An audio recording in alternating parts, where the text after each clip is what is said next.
Cześć! Dziś zabieram Was do Nowosybirska, miasta, o którym wielu słyszało, ale mało kto tu był.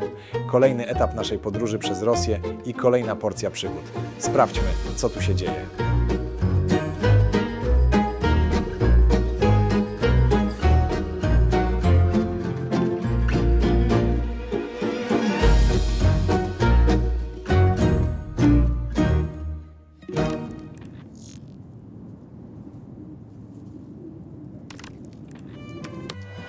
Siemanko, pozdrawiam serdecznie z mojej wyprawy po Rosji. Jest to 5. odcinek, także jeśli nie widzieliście jeszcze wcześniejszych, to serdecznie polecam. Dzisiaj jadę do Nowosybirska. Jest to największe miasto na Syberii, które liczy ponad 2 miliony ludzi. Jest to trzecie największe w ogóle w Rosji. Pierwszym jest oczywiście Moskwa, później Petersburg, a trzeci Nowosybirsk. I na początku jeszcze, jeśli nie subskrybujesz kanału Podróże Wojownika, serdecznie Cię proszę, żebyś zostawił lub zostawiła subskrypcję, ponieważ moim celem w tym roku jest 1 000 000 subskrypcji. Dzięki wielkie, oglądaj ten odcinek.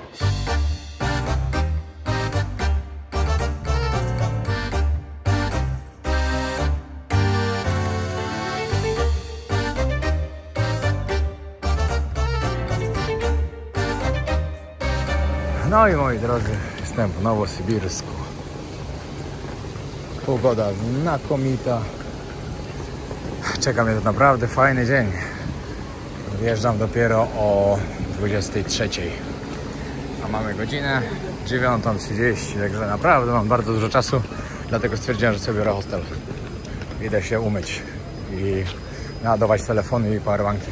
Noska w pociągu świetnie przeleciała. Przespałem praktycznie całą, także szybko trasa minęła. Jestem zadowolony. Dobra, znalazłem w miarę fajny hostel za 40 zł. Ale wygląda bardzo czyściutko i ma dobre opinie.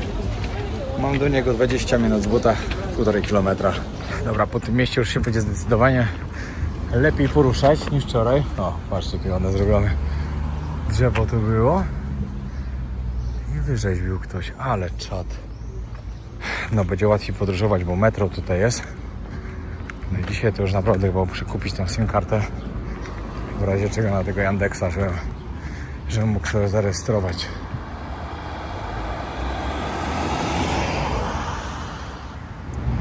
Co ciekawego o tym mieście? No przede wszystkim to, że Nowosybirsk to była kiedyś wieś. Tutaj osiedlili ludzi w 1895 roku i w ciągu ponad 100 lat stało się to największym miastem Syberii i trzecim największym miastem Rosji. Tutaj dokładnie Nowosybirsk jest określany jako sam środek Rosji. Będę później na placu, gdzie jest właśnie taki słupek czy znak i Wam dokładnie to pokażę. No i ze względu na lokalizację, ze względu na to, że rósł tu cały czas przemysł, teraz jest to ogromne miasto.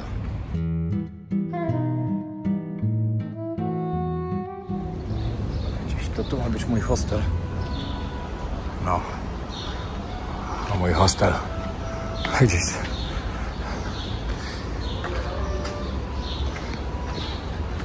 Dobra, okazało się, że mają full. A dostałem faktycznie jakieś, że muszę się skontaktować z hotelem, ale bo nie było napisane, ale dlatego mi rezerwacja może nie przeszła. No nic, trudno, szukam dalej.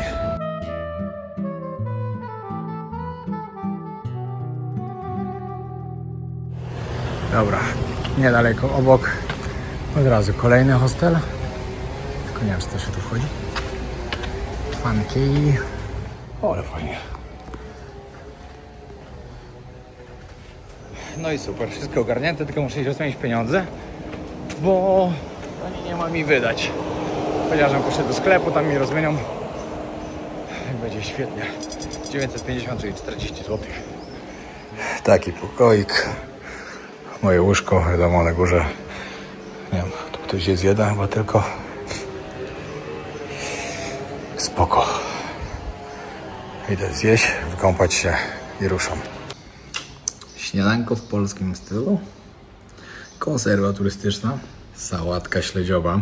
Jak zobaczyłem ją, to od razu pomyślałem, jaką pyszną robi Ali mama. Najlepsza na świecie.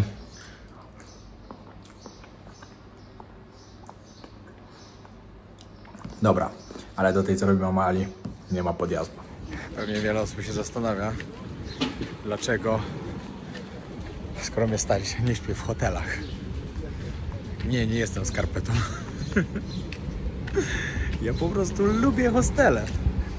Jak podróżuję sam, to ja lubię być w hostelu. Ja lubię po prostu spotykać ludzi, mimo że nawet tutaj nie pogadam z nimi za bardzo.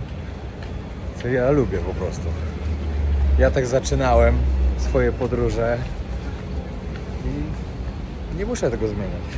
Serio. To jest naprawdę fajne. Jak człowiek się przyzwyczai do tego i ma stopery przy sobie, to polubi. Mimo na przykład, że bez problemu mogę spać sobie w świetnych hotelach.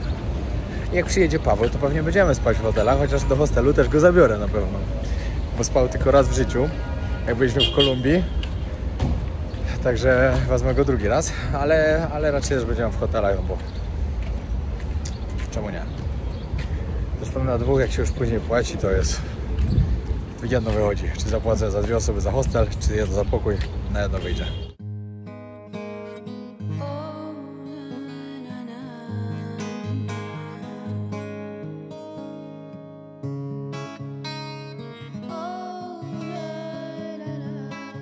Dobra, na początku mojej przechadzki po mieście idę zobaczyć tu parku centralnego, pięknego parku, który tutaj jest w centrum miasta. Ogólnie ja też mieszkam w centrum miasta, Dałostek, w którym jestem, to jest centrum miasta, ale takie centrum, ale to musi wieczorem ładnie wyglądać. O, tu same lampki są. Ale samo takie centrum to jest tam, gdzie jest plac Lenina i tam się dokładnie zaczyna. Tam stąd cały czas się kieruje w tym kierunku. Także będę wam pokazywał wszystko, co jak po kolei. Ale potem jak się przyszedłem trochę po tym mieście, już powiem wam, że jest naprawdę spoko. Ładne miasto. Ale jest po 12 i już są 32 stopnie. Także będzie trzeba troszkę zwiedzać, chować się w klimatyzacji. Zwiedzać, klimatyzację. I tak dalej, i tak dalej. Bo nie da rady co dzień. I ktoś powie, w Tajlandii masz to cały czas. To jest inne ciepło. Tutaj teatr w Nowosybirsku. Teatr muzyczny to chyba opera, co nie? Albo teatr. To jest niesamowite dla mnie w ogóle, że jestem na Syberii. O, ja dzisiaj będę miał z jakieś 35 stopni tutaj. Normalnie powinien być pokaz fontan, no ale nie wiem dlaczego nie działa. Dobra, rozkminiłem dlaczego to tam gra. Bo to gra tylko dookoła fontanny. Tylko dlaczego fontanna nie działa? Muzyka gra, fontanna i tak nie działa. Trudno, szkoda. A widziałem na internecie, chciałem wam to pokazać, bo naprawdę ładnie to wygląda. No, to jest normalne wejście do tego parku. Ja nie wiem, poszedłem jak zwykle od dupy strony. Tak jest, dobra, idę. Idę na plac Lenina i na największą operę i balet, jakie są w Rosji. Tam jest wielu z was myśli, że to co w Moskwie, to ten balet jest największy, bo... O kurde, na czerwonym idę. Największy, ale się mylicie, ten tutaj podobno jest największy, w Nowosybirsku. Jak tam będę, to troszkę wam opowiem. Tam w sumie będę od razu. Widzę, że to jest tutaj.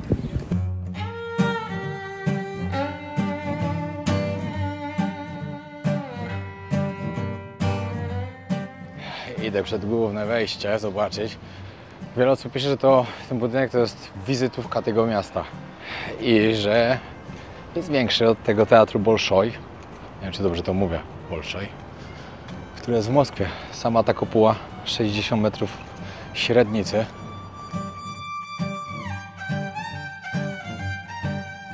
Czytałem parę takich komentarzy, to ludzie są po prostu zachwyceni tym, co tam się w środku dzieje. Że naprawdę ten balet, ta opera, no coś pięknego. Nigdy nie byłem na takim czymś. Teraz też jeszcze gdzieś zobaczyłem, że ludzie nazywają ten teatr, tą operę, balet, to pełni 3 funkcje, syberyjskim Louvrem. Ze względu na to, jak piękny jest ten budynek po prostu. No robi wrażenie, nie ma co, ale ja chcę iść tam jeszcze kawałek dalej, żeby stać przy głównej drodze, żeby zobaczyć go cały, totalnie cały, a później spróbuję wejść do środka, bo w środku też podobno jest muzeum, które można odwiedzić, a chcę po prostu zobaczyć, jak to wygląda. Pierwsze miejsce, gdzie widzę turystów. Oj, to nawet coś nagrywają jeszcze. Też na YouTube'ka robią. Tutaj przed państwem pomnik Lenina, czyli przywódcy rewolucji bolszewickiej. No i pierwsza głowa Związku Radzieckiego. Stąd to wygląda tak jak powinno. Pięknie.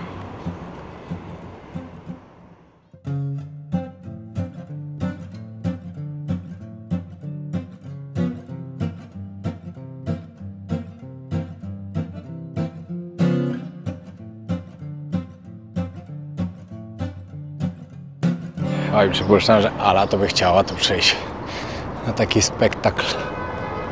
Patrzcie, jakie mocne. Dzisiaj byłem teraz sprawdzić, akurat o 19:00 jest spektakl Jezioro Łabędzie i to jest, no chyba każdy zna. Co do opery, teraz tam, to warto jeszcze wspomnieć o tym, że ona zaczęła być budowana, czyli rozpoczęli budowę w 1931 roku, ale dopiero w 1944, jeszcze podczas wojny, ją ukończyli. Władze tutaj po prostu stwierdziły, że sztuka jest potrzebna dlatego, żeby ludzie troszkę, wiecie, się odprężyli i tak dalej, no mimo że wojna. No i wtedy ją otworzyli. Ja idę teraz na plac Lenina, na ten piękny budynek, to muzeum. Jestem teraz zaskoczony, bo tam na górze jest krzyż. I właśnie to miejsce tutaj, czyli właśnie gdzie jest pomnik Lenina, tam opera. Wszystko tu dookoła jest uważane za ścisłe centrum Nowosybirska. Nigdy nie widziałem tak rozłożonej ławek koło siebie. Jedna koło drugiej. Co to jest? No nic, w sumie po prostu jakieś picie, jedzenie. I ludzie chyba bardzo lubią na ławkach siedzieć. Teraz sobie się dziwi, jak taka pogoda fajna. Co można wziąć kawkę, zamiast siedzieć w środku, to usiąść tutaj i pogadać.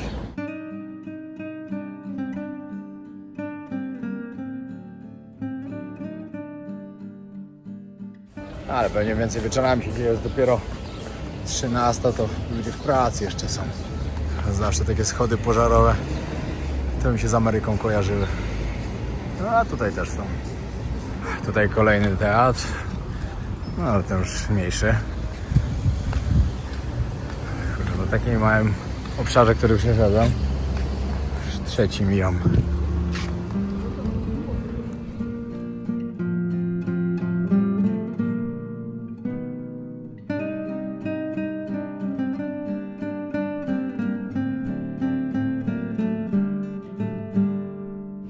I czwarty teatr na jednej ulicy.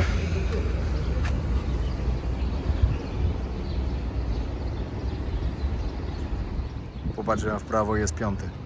Patrzcie, nawet w samym centrum miasta znajdą się domki jeszcze z tej starej zabudowy sybirskiej właśnie. O, jeszcze właśnie pani maluje ten domek. Nie będę pokazywał chamsko na nią, ale malowała obraz.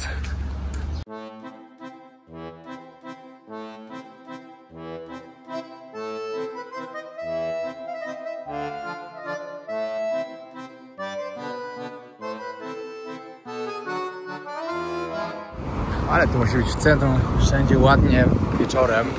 Wszędzie gdzieś jakieś lampki i ozdoby wiszą. Ciekawie to musi wyglądać.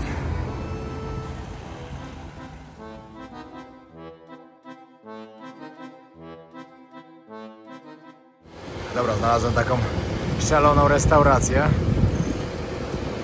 Jak teatr. Mogę zjeść sobie tam obiad, bo miała bardzo dobrą opinię. No to zjadłem, zamknięte. Patrzcie, jakie ładne to jest.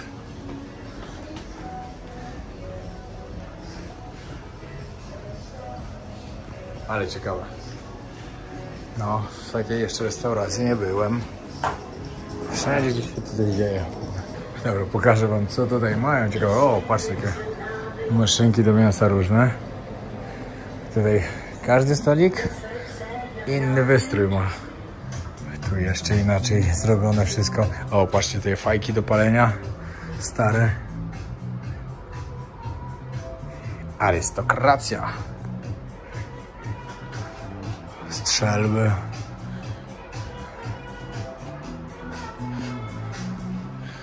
Tutaj biblioteczka ładna. Jakiś tam stary aparat na górze. Tutaj jeszcze lampy.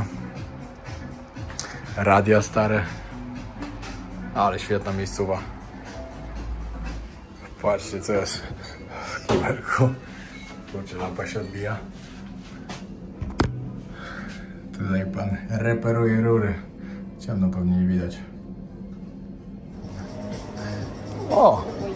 Okej, to tutaj sobie usiądę. Ciekawe. Dobra, na obiadek tak. Dostałem chlebek. To sobie chlebek sobie puszczę. Do tego mam tatera z łososia i z awokado. Kawka, kola bez cukru. Kawka też bez cukru.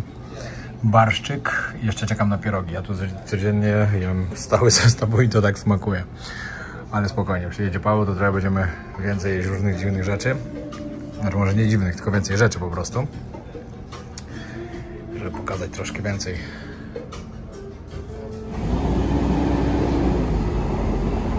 Ja już jestem praktycznie tydzień w Rosji, ale dzisiaj wrzuciłem pierwszą rolkę na Instagrama. Powiem wam, że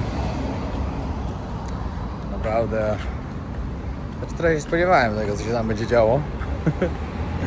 Bo wiadomo, nigdy nie jest tak, że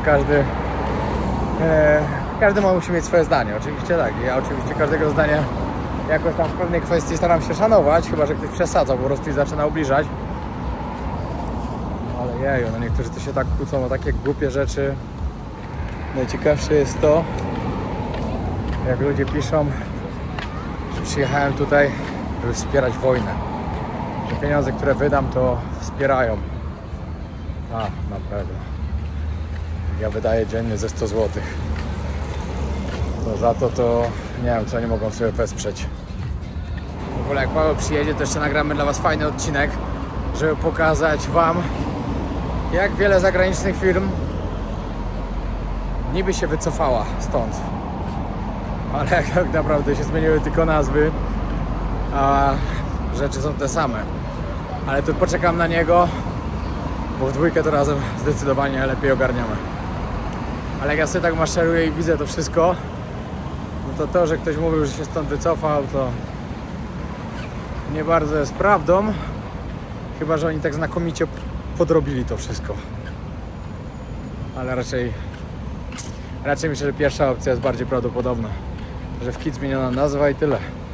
Rosyjski rynek jest tak ogromny i tak dochodowy, że te wszystkie ogromne koncerny, wiecie, dla nich biznes to biznes. Polo miał rację, żeby sprawdzać banki, jaki jest przelicznik, bo teraz byłem na przykład w banku i dostałem już o 5 mniej niż jak ostatnio wymieniałem, o 5 rubli mniej na $1. To jest dość sporo. Dobra, znalazłem miejsce, gdzie kupię kartę SIM. Zamieniłem już pieniądze i wszystko ogarnięte. Będzie można dalej ruszyć w trasę. Chociaż jeszcze na pewno to trochę pozwiedzam w tym mieście. I dobra, chciałem sobie kupić internet MTC. 3 znalazłem w sumie sieci. Także tutaj mi nie sprzedali, także próbuję jeszcze dalej. Ale powiedzieli mi, że muszę mieć zarejestrowanego siebie jakoś w jakiejś aplikacji biometrycznej czy coś takiego, rządowej. Także aż tak to mi nie zależy. Teraz na jakiś lokalny markecik trafiłem, o tam wojskowe stroje. Fajnie, tutaj już trochę większe miasto, znaczy trochę większe, no trzecie największe w sumie. Już spotykam turystów też. Widać, że nie tylko Rosjanie, tylko też widać, że od razu inne twarze. Także w Petersburgu i Moskwie to już w ogóle będzie spoko. Takim względem. A zresztą tam już też będzie Paweł, to też będzie ciekawe. Paweł, a może nawet 2 Pawły, bo jeszcze może taki kolega do nas dołączy. Zobaczymy. Wiecie jak jest, serie z Pawłem potrafią być śmieszne. Także zrobimy, żeby było fajnie. Znaczy to samo wychodzi, tego nie trzeba planować.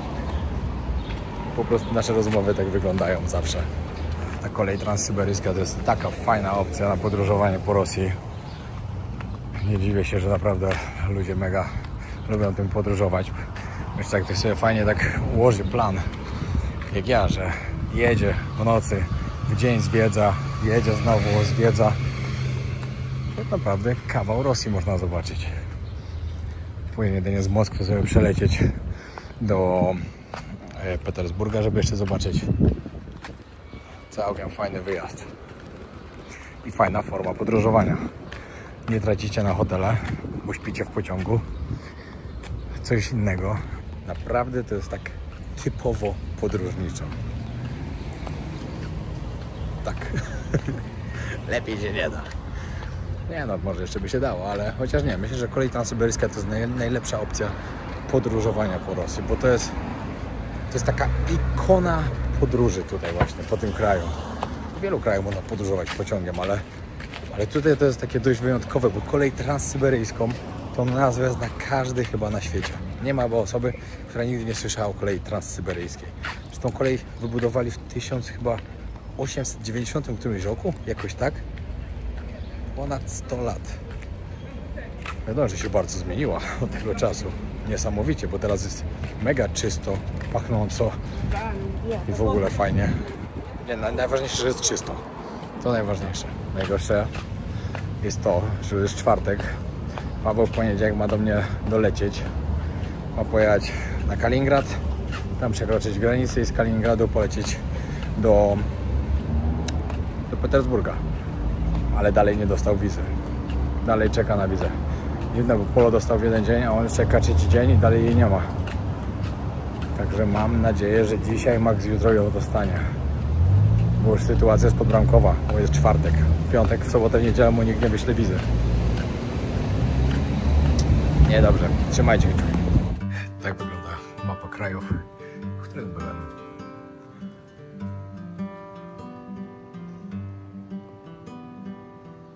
Bardzo ładne murale są w tym mieście. Chwilę jakich widzę. No, ja załatwiłem parę spraw w hostelu. Powiem wam, że całe szczęście, że go wziąłem. Było gdzie sobie fajnie odpocząć. Tutaj malują kolejny. Widać, że to rozstawione. Przekozaki to są, co malują takie wielkie murale. To chyba pani astronautka. Ostatnio słuchałem jakiś czas temu o wyścigu w kosmos, jak przeganiała się Ameryka z Rosją. Czy ktoś naprawdę twierdzi, że Amerykanie wylądowali na kosmosie wtedy? Znaczy na Księżycu? Byli... Ja nie. Ani trochę. Aż sobie to sprawdziłem. Dziwnym zbiegiem okoliczności byli to tylko Amerykanie, którzy wylądowali na Księżycu w całych dziejach. Było w latach 1969 i 72. I świat tak się rozwinął, no niesamowicie się rozwinął i nikt na Księżycu nie wylądował od 72 roku. Proszę was. No, a tutaj 19 godzina. Idę zjeść jeszcze kolację. Staram się nie jeść później. I tak już jem późno. Miałem zjeść o 18, ale miałem robotę. Także zjem teraz i później wejdę do pociągu od razu do spania, bo to już będzie 23. Zastanawiam się, ile stref czasowych będę jechał. Ale wydaje mi się, że chyba o 2 godziny strefa czasowa się zmieni. Teraz od wczoraj mi się zmieniła o jedną i chyba będzie jeszcze teraz o 2. I później do Petersburga kolejne 2 albo 3 nawet. Nie wiem.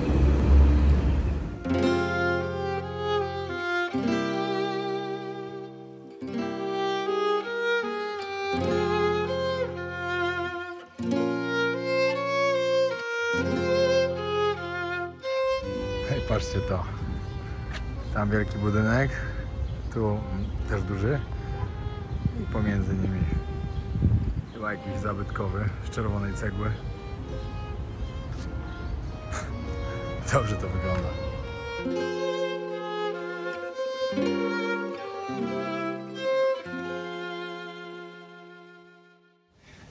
Ja już gotowy, zbieram się na dworzec.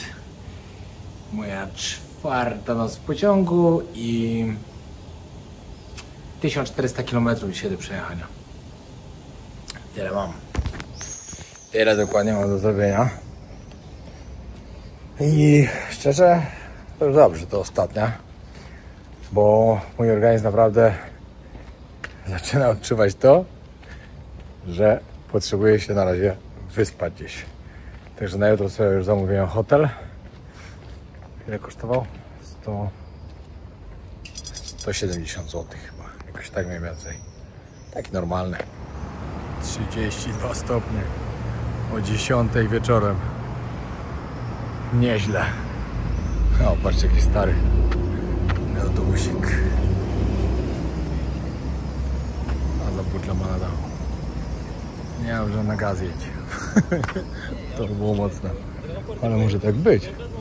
2, 4, 6 butli z gazem na dachu. Ciekawa akcja. To czekajcie. Kurde, znowu się pomyliłem. Pociąg już stoi i czeka. 42 odjeżdża. Jestem mocnym asem. Drugi dzień z rzędu to samo robię. Patrzę cały czas na złą godzinę. Ale dobrze. Dzisiaj na szczęście się kapnąłem dobrze. Idę już na 5. peronie. Stoi mój pociąg.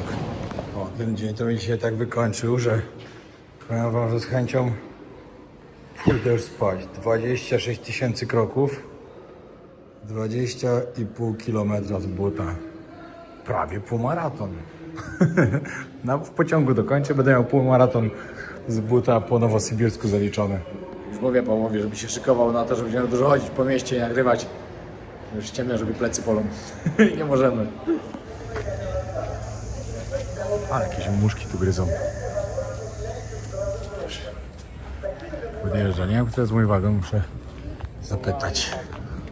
Jakaś plaga tej muszek, gdzie wszyscy się oganiają z nich. Podjeżdżam, muszę znaleźć 8. 8 jest moja.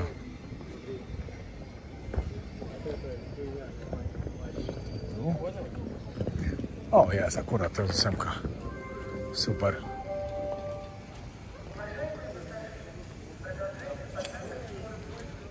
No. Gdzieś 22, a to tam dalej.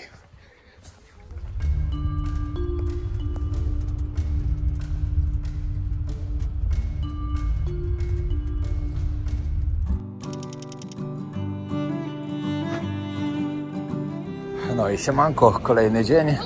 Mamy akurat przerwę teraz 15 minut i muszę gdzieś szybko iść znaleźć coś do jedzenia, bo okazało się, że nie mamy warsa w pociągu, co jest bardzo dziwne. Za każdym razem miałem no entry, gdzie tu jest entry?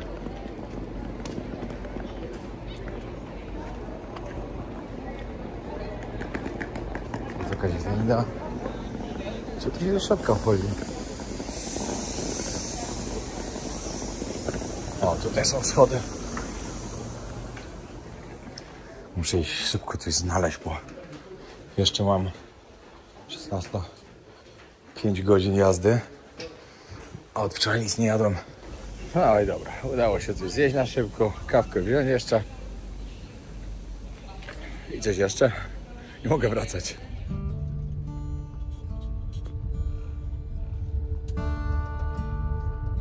No i tak, z racji, że nie ma tutaj tego farsa, muszę sobie zjeść zupkę chińską. Dawno jadłem tyle zupek chińskich, co w Rosji, serio. Chyba nawet w Chinach to nie jadłem. Ale nie wiem, czy wiecie, zupka chińska wcale nie pochodzi z Chin. No, gorąca woda jest.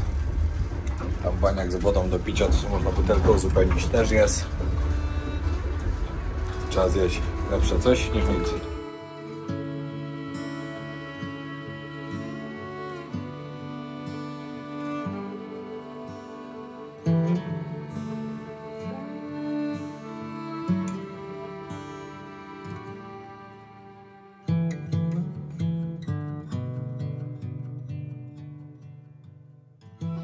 No i jestem, dojechałem.